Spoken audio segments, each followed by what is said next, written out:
Welcome to the Getting Real with Hilary show, where ordinary heroes tell extraordinary stories during unique and never been heard before conversations with your host, Hilary Arno Burns. Hilary's unique listening and way of asking questions results in conversations that aren't usually talked about, so you can create the life that you really want but are afraid you can't really have.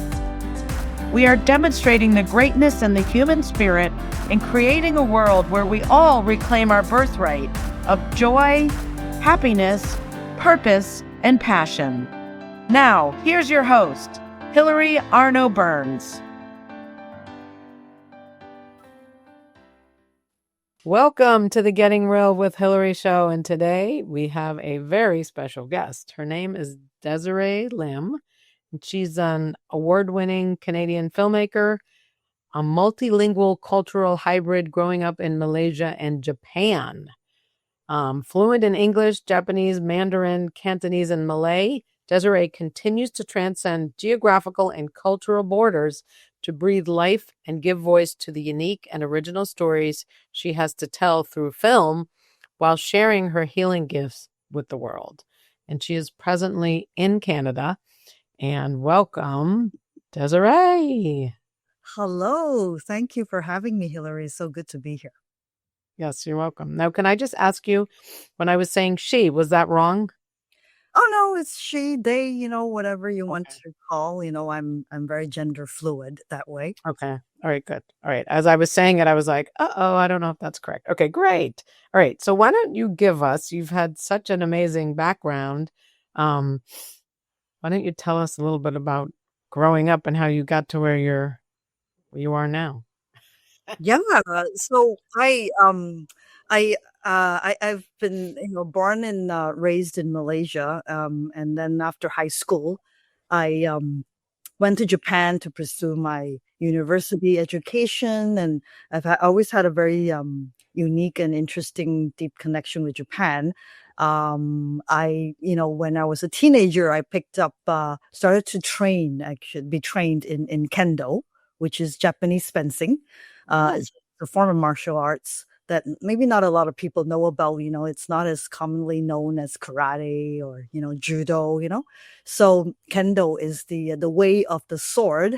So, and the reason, there are quite a few reasons why I became fascinated, with this sport. First of all, I've grown up to be a Luke Skywalker wannabe, a big, Star Wars fan. And then I came across this Japanese comic that features this little boy who got trained in Kendo, and it's about his growing pains. And so I just completely fell in love with this character and then tried to find a way to learn this myself in Malaysia. And this was back in the late 80s. And nobody was doing that, back in Malaysia. But my dad, finally found a class that was the only one in Malaysia, which was at the Japanese embassy. Actually, he found out from the Japanese embassy where the class is, so long story short, I started training, and then started to go to Japan, every summer to train, and that's how I kind of fell in love with Japan and decided to pursue my education there. And then went to study journalism and started my career as a TV director, producer, at one of the biggest networks in Japan, which is the TV Asahi network. And also went on to work in NHK as well, which is Japan's public broadcaster, something like BBC of Japan. So my career started in documentaries and current affairs. So you can say that my passion in filmmaking has always been telling real stories, which is very relevant to your show. It's always about bringing the stories of the real people, bringing the voices of the real people to the world, to help to bring change to the world, bring discussion to the world, begin a dialogue, to make the world a better place. So that's where I've always started as a journalist. And then later on, when I had to go on a journey of discovery of my own sexuality. And this is when I was in, I think, my sophomore year in university, that I came out to myself, and then had to find the LGBT community in Japan. And back in those days, this is before the age of internet. So, it was during those days where you actually had to call somebody up on the phone to join a group, or a meetup. So those were the days when there was hardly a community. So I was very much part of that early, I would say, generation of LGBT people in Japan who kind of like started the movement, in Japan. And I found my posse, and then started to make films as an underground filmmaker, because I wasn't out, to the world at large. I was out in school, but not like when I started to work in the corporate world. I was completely in the closet, because the media was not projecting LGBT people in a positive way, including the TV station that I worked in, and I didn't feel safe, being honest about who I am. So I was kind of living a double life, I was like a corporate, film producer, director, and then at night, kind of like Batman, I turned into this underground filmmaker making films about, the gay and lesbian world, and so that continued for a few years until I felt like, okay, I really need to live my own truth. And that's when I quit my job, my corporate job, and became a freelance independent filmmaker, and then continued to make films. And so my first feature length film, if you will, traveled the LGBT film festival circuit. And so I was starting this career as a independent queer filmmaker. And I was really, really inspired, going to these different film festivals in the world and seeing how audiences are moved and touched, by a story from Japan. And I really saw the power of filmmaking, of how, really transcend cultures and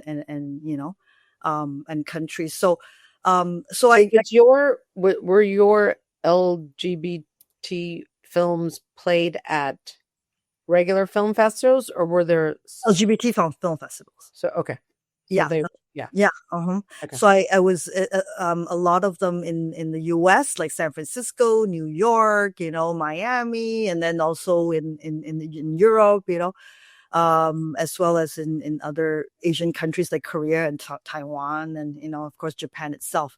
So I was traveling around with my films, and I was really inspired by what language was it in? In Japanese. So it had subtitles? Subtitles, yes. Okay. Wow. Yeah. So that's when I felt really, really inspired, to see, that a film can really transcend language and, and culture and countries. And I experienced that firsthand myself, right? So I was really inspired to continue on this trajectory, this career.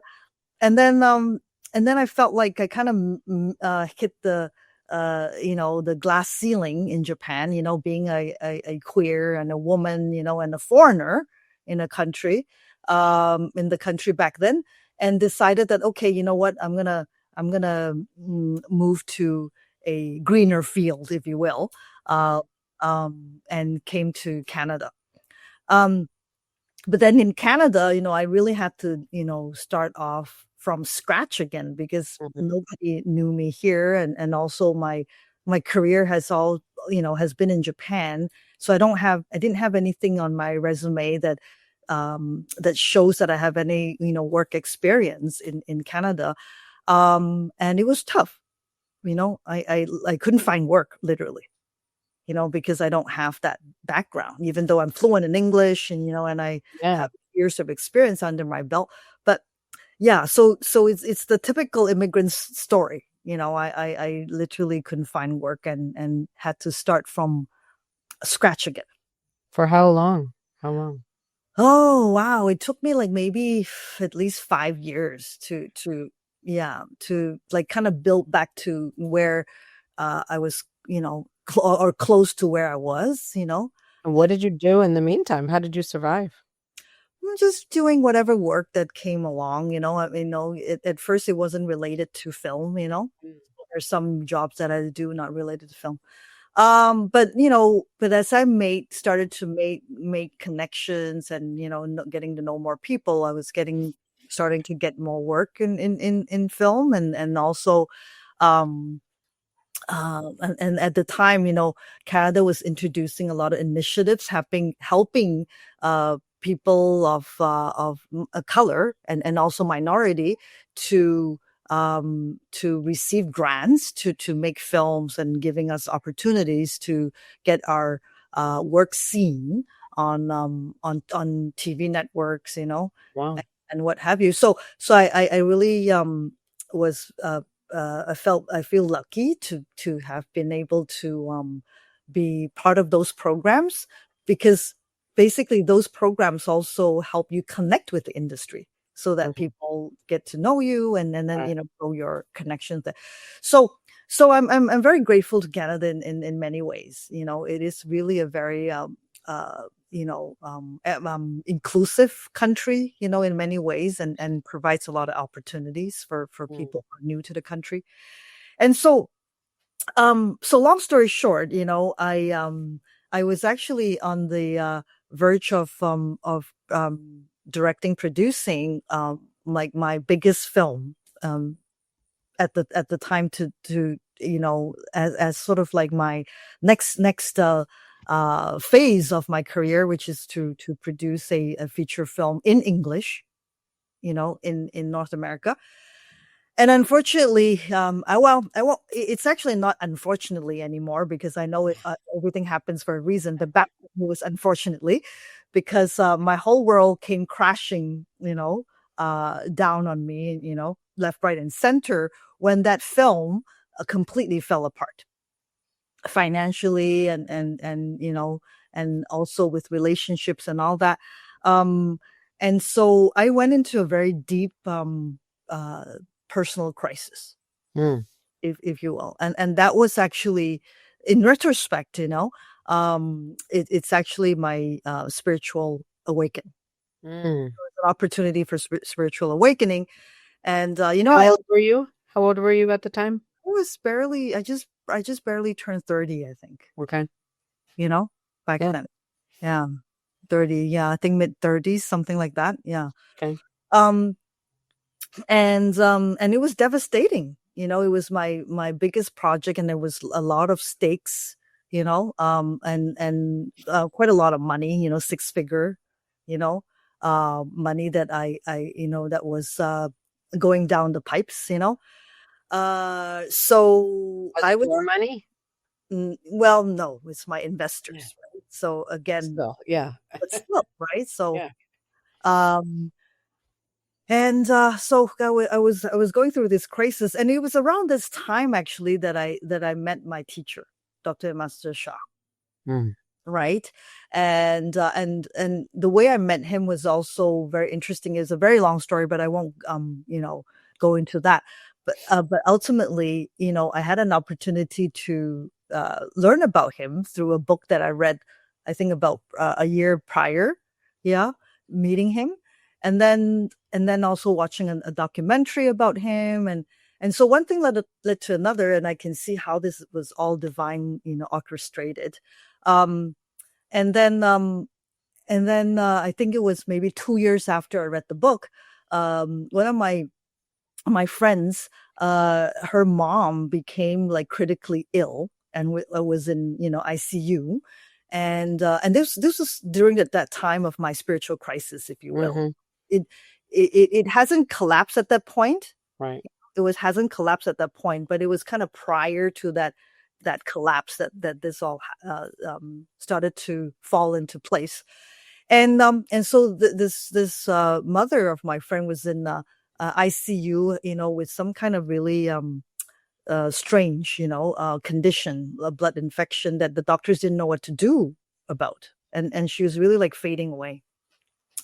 And then it was around this time that I saw a big ad in the local paper that this Dr. Sha is in town. And I remembered him and I thought, wow, maybe we can go to him and maybe he can, help in some way. So I told this friend of mine and we went to one of his free healing sessions. And this friend of mine, she's very gifted spiritually, so she can actually see spiritual images, third eye you might have heard of. And she saw what was going on when Dr. Sha was offering, the healings, and she really felt that he was the real deal. And what did she see? Did she tell you what she could see? She did, but I'm not sure if this is the right place to talk about it. Just spiritual images of what you would see, when some, healing is taking place, the light, dark, things like that. And so she felt, that this is real. And right away, had Dr. Sha send some remote healing to her mother in the ICU. So and then she went off her way to see, to take care of the mom. And I just stayed back, through the week where Dr. Sha was having other workshops about healing and about spiritual development. Mm-hmm. And then when he asked, like, okay, who in this audience would like to become a healer? And I just, before my mind, could even think, my hand just shot up. And the rest is history. So I became trained by Dr. Sha as a healer. And I am now today a master teacher and healer trained by Master Sha. Very honored to be his student. And from about 6 years ago, so I've been a student of Dr. Sha for now over 13 years now. Oh, can I just ask, what happened to the mother? Oh, yes, the mother, of course. I'm like, what? Wait, go back. I didn't want to interrupt you, but I wanted to know. Yeah. I'm sorry. I circled back to that. Yes. So the mother got discharged from ICU and she was fine. Wow. Yeah. Like that day? That day? No, not that day. I think maybe a couple weeks later. Oh. So I didn't become a healer because of that, Oh, but when I was just wondering what happened here. Yeah. Okay. Good. Right. Yeah. So I didn't know your hand. Yeah. Yes, I didn't know what was going to happen, but I already just my soul already knew, right? Yeah, so, and just shot up, and I became a healer, and then the fact that she, the mother was completely healed, came after. So can I just, like, for other people who might want to do that, when you put your hand up, did you like go see him after? How did that all? No. He basically it was to become a Dao hands healer. That was the first sort of like entry level of becoming trained in Dr. Sha's modality, which he founded this modality called soul mind body medicine. So it's quantum healing that's healing at the level of the soul. And the soul, and he later on, was able to explain this today as quantum science, which he calls Dao science. And so the healing takes place at the level of the soul, and in quantum science, the soul is actually the warehouse of information, which is like the quantum field of the information that we carry. So when we're doing the healing, we're transforming the information that's in your field. in the field of your being, so every one of us has a field, has a soul, and that soul carries all kinds of information that has traveled with us, if believe in lifetimes, for lifetimes. So the soul is the field or the consciousness that continues to evolve and grow through different lifetimes. And whatever information that we have created continues to live with us in this field from lifetime after lifetime. So it was becoming a Dao hands healer. And what Dr. Sha does is that he can transmit this hands, this invisible, healing hands to your hand that will live with you in your field, and that you can activate to send healing frequencies to others.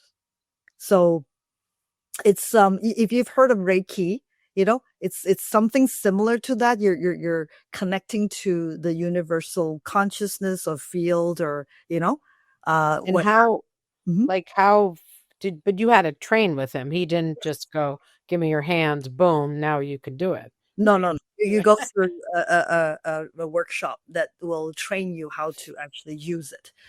And so I'll share an anecdote with you about my experience with the hands, and how I kind of first of all, I stumbled on this path, and I never would ever, dream of. If you asked me 10 years ago or 20 years ago, would I ever envision myself being in the position that I am? I would probably say that you're crazy.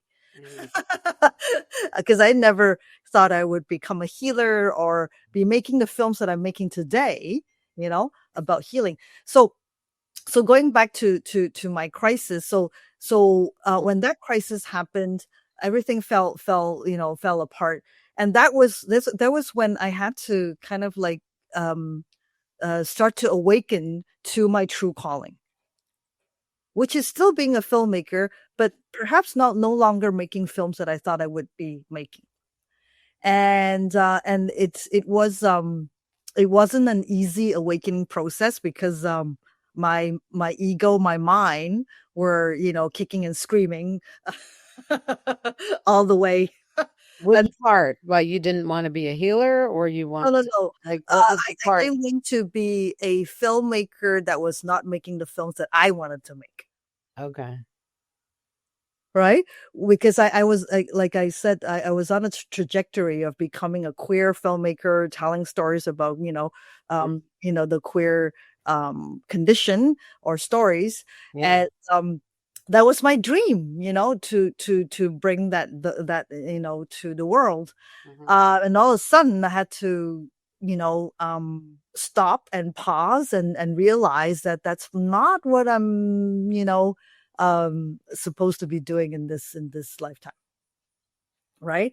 So that was so it was very much like an ego mind thing. How did you know? You just had the feeling of, this is the way I'm supposed to go? Like, do you know what I mean? You wanted to do these films, about the queer, that. And then what was the struggle? Like, you were feeling called to go this other direction? You know what I mean? Like, what is this? Right. So being trained by Dr. Sha, my spiritual channel started to open, meaning that I can communicate with my higher self. Mm-hmm. If you believe in God, I could start communicating with God and the heavenly beings, mm-hmm. Right? But what I learned from my spiritual crisis, and I did go into what, some people may know, especially if you come from a Christian background, dark night of the soul. I was quite lost for quite a few years, trying to figure out, what am I supposed to be doing? Where am I going with all this, And I have to say, even with your channels open, I'll just speak for myself. We don't always get the answer that we want, because we know the soul has to go through that dark night of the soul to awaken to to awaken to the truth. And I went through that, and I felt like I was in a dark tunnel, and I didn't see the light at the end of the tunnel. I really didn't know. What I do know is that my guides, my guides would always say, "You just keep going. We're preparing you for something. Just keep going. We're preparing you for something," and that's all I knew. That's all I knew. And I'll say that, I've tried so hard, banging on my head, trying to find a way to, reboot the project that fell apart, trying to raise the money, trying to make some things work. Nothing worked. It felt like I was throwing spaghetti on the wall to see what sticks, and nothing stuck. Right. It wasn't from the lack of trying, Would you say you were attached? Like, we're looking at these spiritual principles. One of them is non-attachment. And when you're like, okay, if it does or doesn't happen, would you say at that time you were like, I got to get this going? Like, this is going to save me, Exactly. And so, and then when did you finally like let it go? Well, the letting it go wasn't easy, right? So because I was so attached, and it's not only just for myself, but but also for my accountability to my investors, my accountability to the people I worked with, that I had to let go, because the project was, has fallen apart. So I felt that duty, that sense of duty, to I started all this. I need to clean this up. I need to make it happen. Right. And you can say that part of it is my own ego, but part of it was also this sense of responsibility that I need to see this through, even though I wasn't the one who, caused it to fall apart, but ultimately it is, right, when it comes down to it. So how did you clean that up with them? Did you? I wasn't able to. It just wasn't able to, and it was not meant to be. Yeah. And it was a lesson learned from myself and probably, everybody involved, right? For whatever divine purpose it was serve, right? Yeah. So, and so through that dark night of the soul of mine, another level hit me where opportunities just started to close.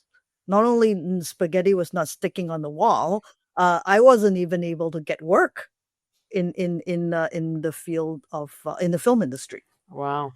And this is how the universe is like, the writing is on the wall, right? It's like, that's not where you're supposed to go, my dear. Yeah. Close. Yeah. Mm-hmm. And it was so painful because I still had to pay my bills. Yeah. Right. So what did you do? And so I went back to that, where I started, which is where that immigrant story started, where I couldn't find work in my field, and I just had to do whatever work I could find. And that was part of the death of my ego as well. Like, I had to go back there, again, and figure it out. Right. So, and it was as you can imagine, it was agony. Yeah. Agony. Yeah. Until one day, Dr.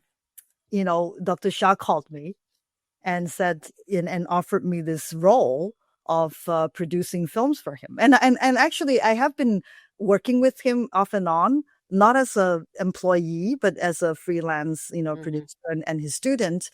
And I did work with him off and on, but I never imagined myself working full time in as a spiritual teacher and filmmaker.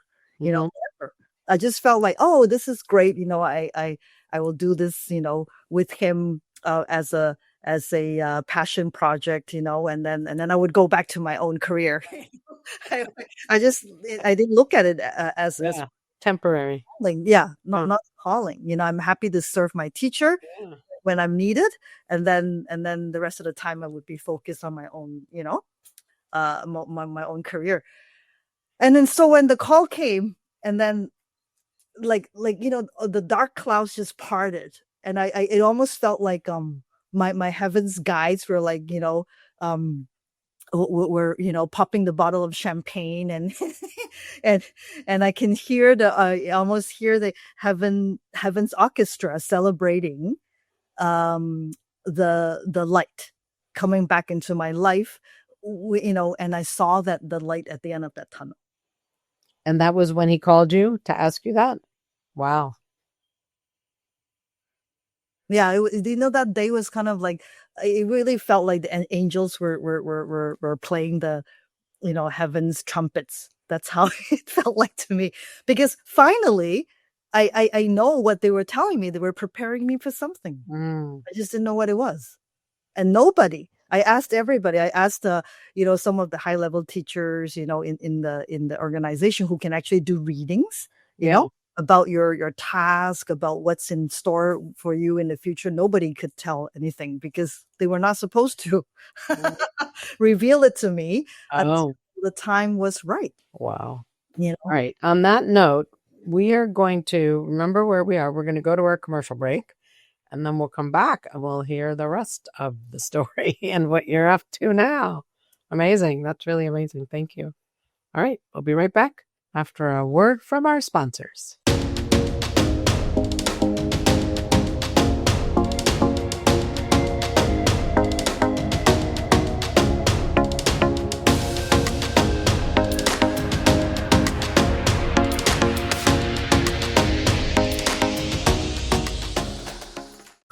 Parents and teachers, imagine a classroom where every child belongs, where kids are seen, known, and part of a real community. That's the world Kakori creates. Kakori isn't just another program. It's hands-on, playful, and filled with activities kids love, all while building skills that matter for life: confidence, kindness, resilience, and teamwork. Kids learn how to regulate themselves, connect with others, and discover the joy of learning that lasts a lifetime. And it works. Schools using Kakori have seen behavioral referrals drop by 25%, and teachers save hours of planning time. Whether you're a teacher building a safe, positive classroom, or a parent wanting your child to grow socially and emotionally, Kakori makes it easy to bring these life skills into everyday learning. So if you're ready to help kids grow stronger, kinder, and more confident, while creating a community where every child belongs, visit kakoriapp.com. That's KIKORI, where kids thrive together. Hey, it's Hilary from the Getting Real with Hilary show. Life can be messy, raw, and real. And sometimes we're afraid to feel vulnerable. We're afraid to be that real self. Well, that's exactly what the Getting Real with Hilary show and Getting Real movement is all about, being our true selves. Every week, I bring you stories of transformation, authenticity, and hope. People getting real with their struggles, their faith, and their breakthroughs. So don't miss a thing. Subscribe to my weekly newsletter today. You'll get stories, links to everything new, and how to create a life you love every week, directly to your inbox. You can also find my books on Amazon. My courageous and riveting memoir, The Second Piece of French Toast, in case you feel stuck in your life and want to get inspired. How I came out about my no sex life in my marriage, in my second book, Real Talk. That one will get you speaking up in ways you've been too afraid to do so, and really creating amazing freedom. And my third book, How to Stop Fixing Yourself and Start Having Fun, the name is called Your Bullshit is Your Blessing. Find links to everything and subscribe to my YouTube channel, Getting Real with Hilary, and you'll find the links in the header. So, visit, and you can also visit gettingrealwithhilary.com, because the real you is worth it and wants to come out. Hey everyone, it's Hilary, and if you followed Getting Real with Hilary, you know I believe we heal by telling the truth, asking better questions, and choosing courage over chaos. That's why I'm excited to share a book that does all of that. It's called Reviving Our Republic, written by Navy veteran Mike Biedenbaugh. This isn't just another political book. It's a hopeful, grounded blueprint that shows exactly how we repair our institutions, restore our constitutional balance, and rebuild a culture where citizens lead again. If you're ready to get real about America's future and what role you can play, go to revivingourrepublic.com and get your copy today.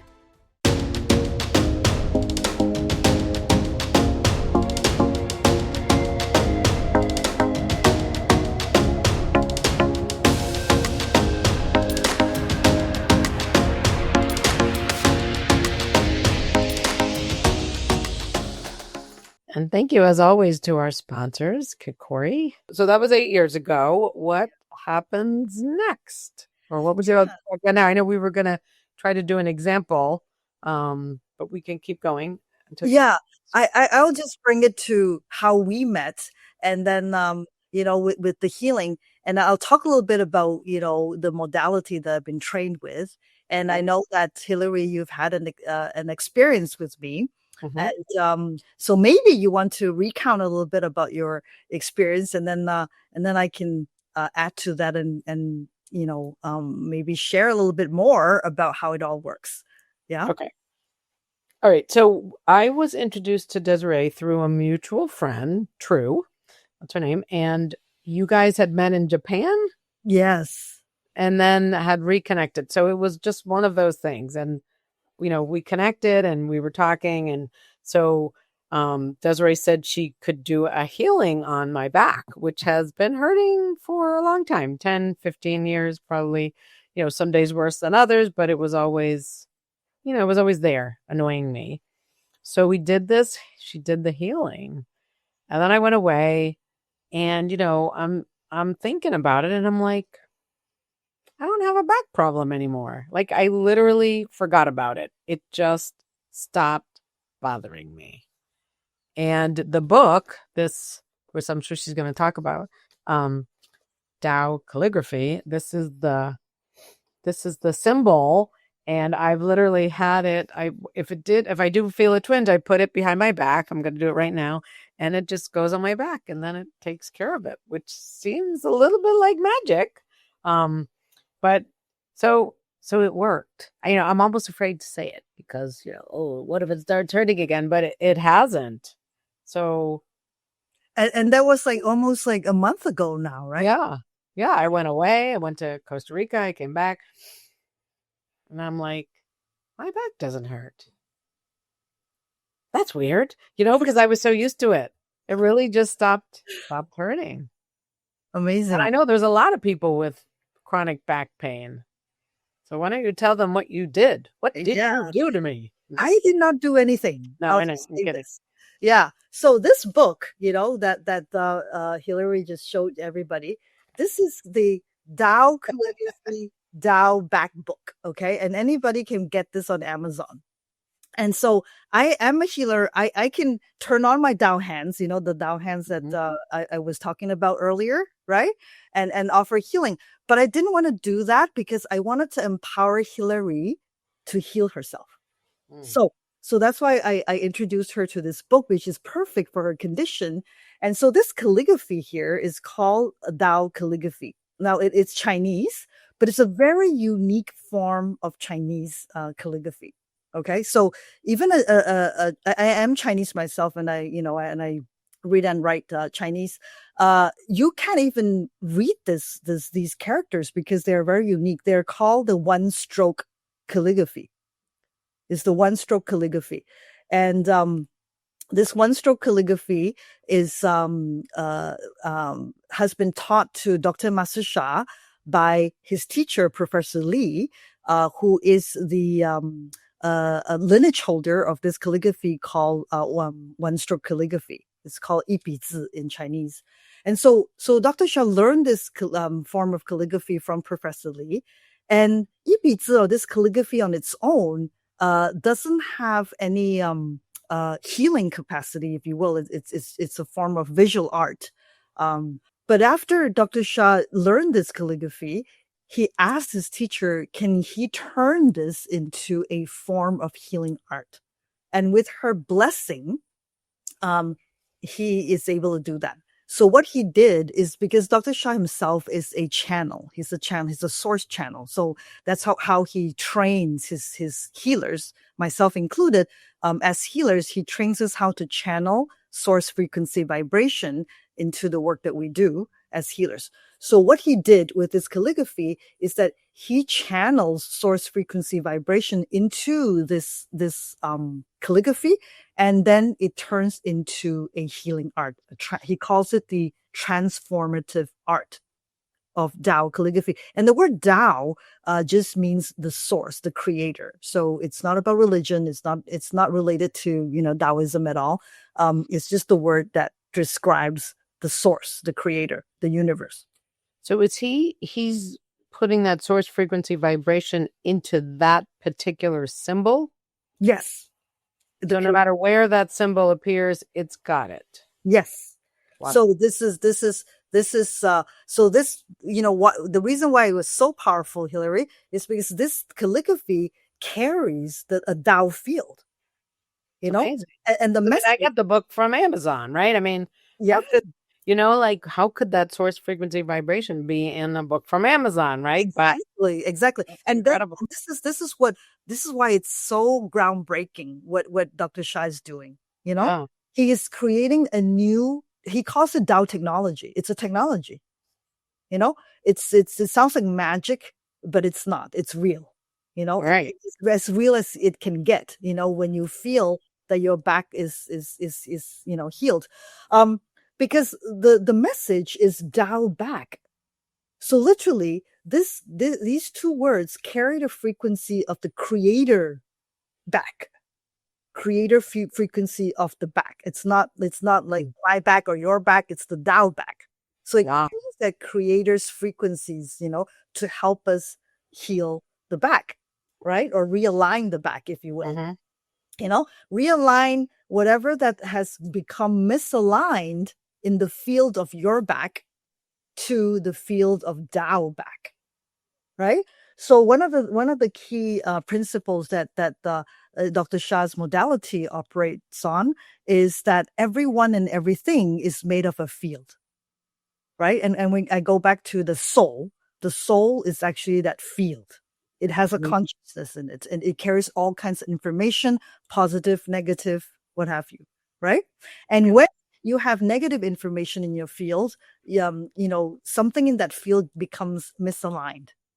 So when you have issues with your back, for example, so the back also has a field.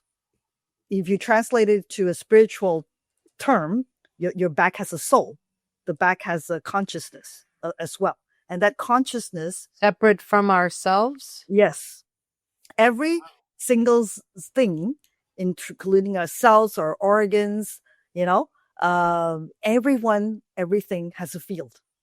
So if you think, I know science, cannot reckon with this at this point, right? Because it cannot be measured. It cannot be. You said the back has a soul. Did you mean that it has its own field, or that it has its separate soul? No, we're all the soul is the soul is the field. Oh. Right. So if you think about it, okay, every single cell within us, if you look at nature also, how do they know what to do? How do the heart cells know to create the heart hormones and the heart, heart tissue, right? How does your back know how to create, the back tendons and back, muscles and joint, all that, right? How? Nobody teaches them how to do what they know how to do. So this is where, with age old, spiritual wisdom comes in, and it's not unique to any tradition. It's actually a very universal wisdom that there is a consciousness beyond our understanding, right? And so Master Sha, Dr. Sha has broken it down to even more detail, where he says that everyone and you can see this also in some cultures, they some people call it animism, where they believe that everyone and everything does have a soul, including the stone and the flower tree, right? right? So drawing from that wisdom, it's the same with our body, you know. So your back has its own consciousness. So is this healing the negative energy or the negative information of the back? Yes. So when we connect with this Tao back field, right? When we connect to the Tao back field, and which is, the creative field is filled with positive information, the highest frequency vibration that you can imagine, right? And then so we're tapping into it, and other modalities like Reiki, I think has the same principles as well, is that we connect to the universal energy and bring that frequency to help us transform, right? So, but I'll say that what's unique with Dr. Sha's modality is that we are actually healing beyond the energetic level. We're going into, the root cause which is the information. So the information is what informs our reality. So what's in your field, right, informs your reality. So let's say we can even take the example of finances, right? So what information you have in your bank account will inform you how much money you have, right? So whether you have positive information in your bank account or negative information, which means that you've gone like overdraft and you don't have money anymore. So along the same lines, the information in your back, the feel of your back, will inform how healthy your back is, right? So if you have negative information, the negative information frequency vibration will then start to affect the energy in that field, right? So it starts from an information level, affects the energy in the field, and then when the energy is not flowing in that field, then it starts to manifest into blockages, right? So blockages, and then when it manifests into pain, right? That's matter level. So it's called a universal law of Sun Qi Jing, soul, heart, energy, mind, and matter, in Master Sha's, Dr. Sha's modality. So I've just broken it down in very, very simple terms, where everything starts from the information level. So when you have blockage in the information level, it starts affecting the energy. And then when the energy gets stuck, then it'll manifest on the matter level. So by the time you see it at the matter level, it means that you already have very deep root cause at the information level already. So the matter, when it manifests into a reality, it's already the symptom, right? So if you look at Western medicine, that's what they're doing. They're managing the symptoms, right? Not going into the root cause of, okay, what is the information that's actually causing the back, right? And they will find a reason. Oh, because your spine is a little bit crooked, or it's misaligned, and let's have a medical intervention, which is cutting, or or if you go to a chiropractor, align your spine, Right. or your bones, your joints, but that's still treating it at the matter level. It's not going to the root cause, which is the information level, and from a spiritual perspective, it's called the soul level. All right. We have 5 minutes left. We're going to show that video. What do you want to do with your last 5 minutes? Is there a way you can? Yeah, I will talk about so all this work that I'm doing, today I'm making films about this modality, telling stories about how people have healed, using this modality. And one of the passions that I still have, as a LGBT person, queer person, is that 8 years ago, I went back to my LGBT community and started to bring this wisdom that I've learned as a healer back to my community by leading a meditation group for the LGBT Center in Vancouver.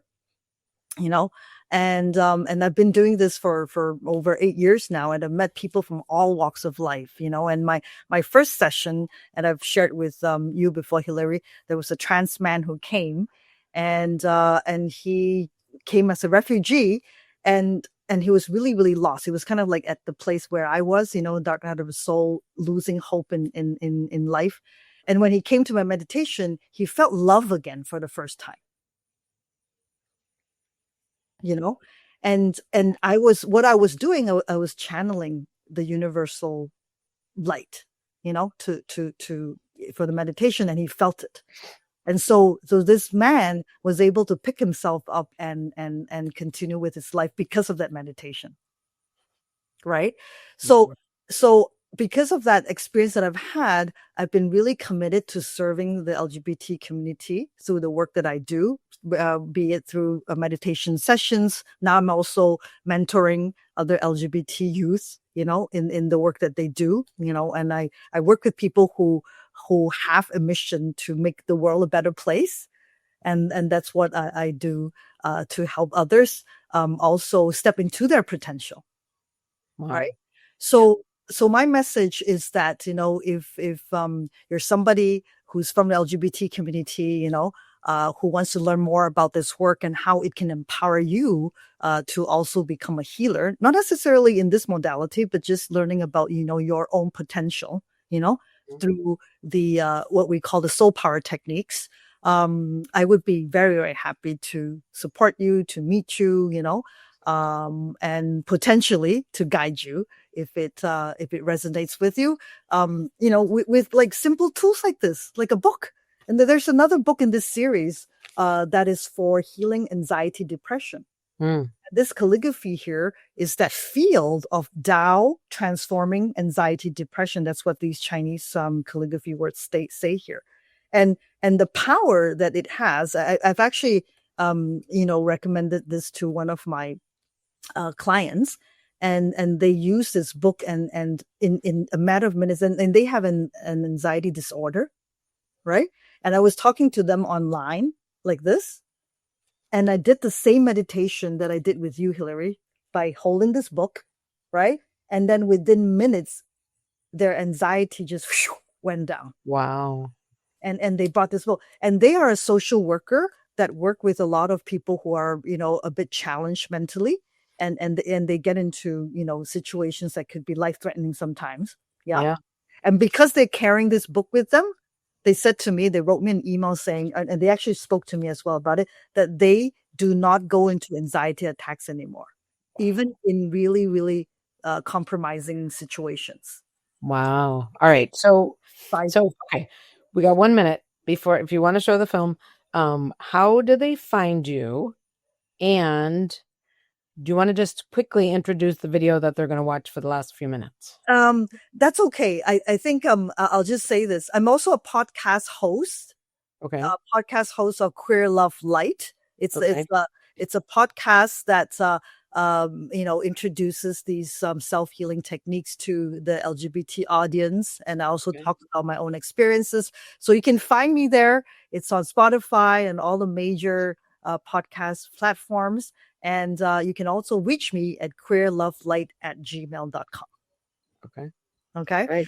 And if there's time, I'd love you to watch this video that I made to celebrate Canada's 150th anniversary, which is over 8 years ago now, but it's still a video that's very dear to my heart because it comes with very, very hopeful messages, I think, for the world, especially LGBT people.